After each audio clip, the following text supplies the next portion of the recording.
बातें रखी, इसके अलावा भी एक दो वक्ताओं ने और बातें रखी, और उन जिन वक्ताओं ने बात रखी इससे मुझे ये समझ आई कि इस गुजरात के अंदर छोटा उदयपुर और आसपास जहां ट्राइबल एरिया है वहां कहीं न कहीं हमारा आदिवासी प्रताड़ित है और परेशान है।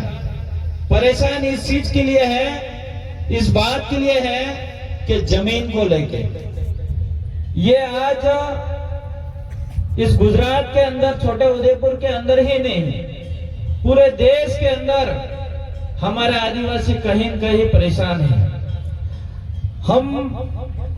हमको सम्मान करने से पहले हमारे ये जो तस्वीरें लगी हुई है, जो हमारे महापुरुषों की तस्वीरें बिरसा मुंडा की है, जयपाल सिंह मुंडा की है, डॉक्टर भीमराव अंबेडकर की है, ये तमाम महापुरुष हमारे इन जल जंगल जमीन के लिए ही लड़े थे।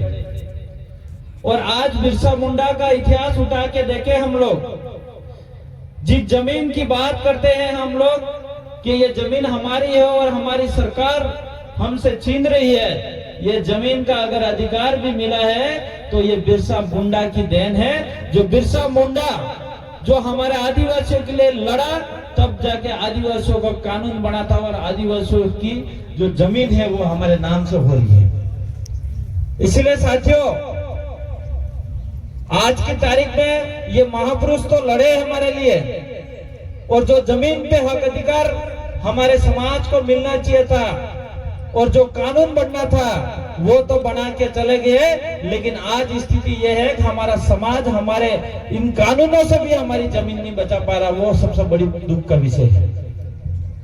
आज आपके अंदर ये सवाल होगा कि ये जमीन हड़प रही है तो इस जमीन को रोकेंगे कैसे?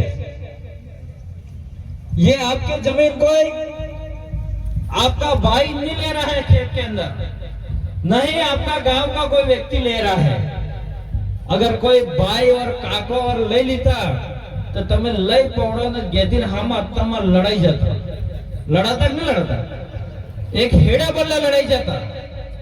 हमारे राजस्थान के अंदर वो दो खेत के बीच में एक पाल होती है, उसको हेड़ा कहते हैं। आपके यहाँ पे क्या बोलते हैं? हेड़ा उसका ही कहते हैं। तो आपने बिल बहन आदिवासी भाई था, एक हेड़ा बल्ला लड़ाई जाता है। लेकिन आज जो सरकार हमसे जमीन ले रही है उसके लिए कौन कौन लड़ने के लिए तैयार है?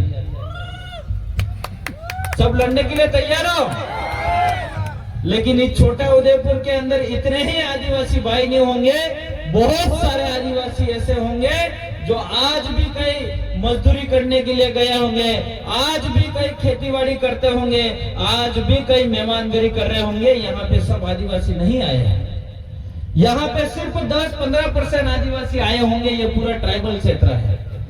अगर जिस दिन हमारा आदिवासी समाज इस छोटा उदयपुर के अंदर 100% जिस दिन आदिवासी जग जाएगी, इस दिन ये जितनी भी नेशनल पार्टियां हो, चाहे भाजपा हो चाहे कांग्रेस हो, मजबूर हो के ये आपके लिए जमीन छोड़ने के लिए मजबूर हो जाएगी। लेकिन आदिवासियों का एक होना पड़ेगा। हमारे प्रतिपक्ष नेता बता रहे थे, ये भी सत्ता में रहे होंगे, सरकार के अंदर रहे होंगे और नेशनल पार्टियों के अंदर रहे होंगे, लेकिन उन्होंने भी देखा होगा और उन्होंने भी अपने समाज की जब बात रखी होगी तो उनकी भी कहीं न कहीं अनसुनी करी होगा, तो उनको खुद को भी दुख हुआ होगा। इसलिए ये इस मंच पे आके दिल से बात कर रहे हैं। साथियों, हमारे आज तक आजादी के बाद से हमारे समाज के साथ यही होता है।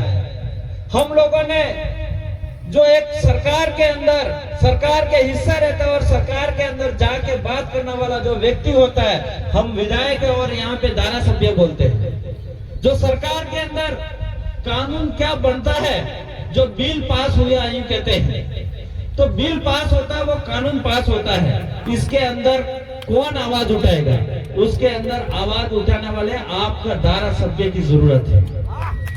लेकिन धारा सभ्य आपने बना के भेजा नहीं, और बना के भेजा तो वो कहीं न कहीं भाजपा से होगा या बीजेपी से, कांग्रेस से होगा, तो वो आपकी आवाज वहां जाके नहीं रखी होगी।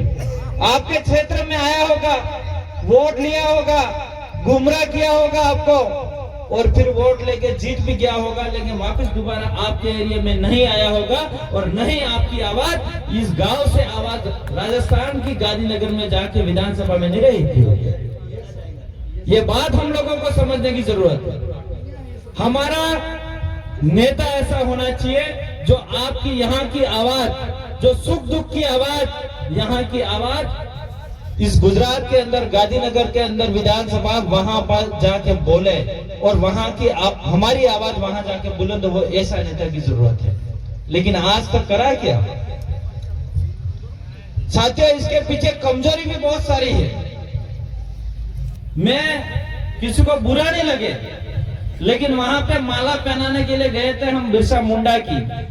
इसके बाद डॉक्टर भीमराव अंबेडकर की माला पहनाई, हमारे महापुरुष से हमने माला पहनाई। लेकिन वहां से हम आए और बीच रास्ते में आप में से कई सारे भाई जो नशे में टाइट थे। ये सही बात है या गलत बात है? गलत बात है क्या सही बात है? अब ये नशा आपको, अब कई भाई तो आज भी नशे में वहां कूद ही रहे उधर डोल के साथ। तो ये नशा आपको भी छोड़ना होगा और ये नशा ही आपको बर्बाद कर देगा और ये नशा ही जमीन बिकवा देगा। क्योंकि ये लोग बहुत चालाक लोग हैं। यहाँ पे आपके कौन कौन सी कास्ट है वो मुझे नहीं पता गुजरात के अंदर, लेकिन कुछ उद्योगपति लोग आपको दारू पिला पिला के आपके नशेड़ी बना देंगे, नशा करवा देंगे। इसके बाद एक एक खेत कर करके आपसे हड़पना का भी काम करेंगे। इसलिए ये दारू से नशा दूर रखना है और साथ में हमारी दारू को छोड़ के क्या प्राप्त करना है? शिक्षा। शिक्षा એટલે આપણે અહીંયા ગુજરાતમાં શું કઈ ભણતરી એમ કે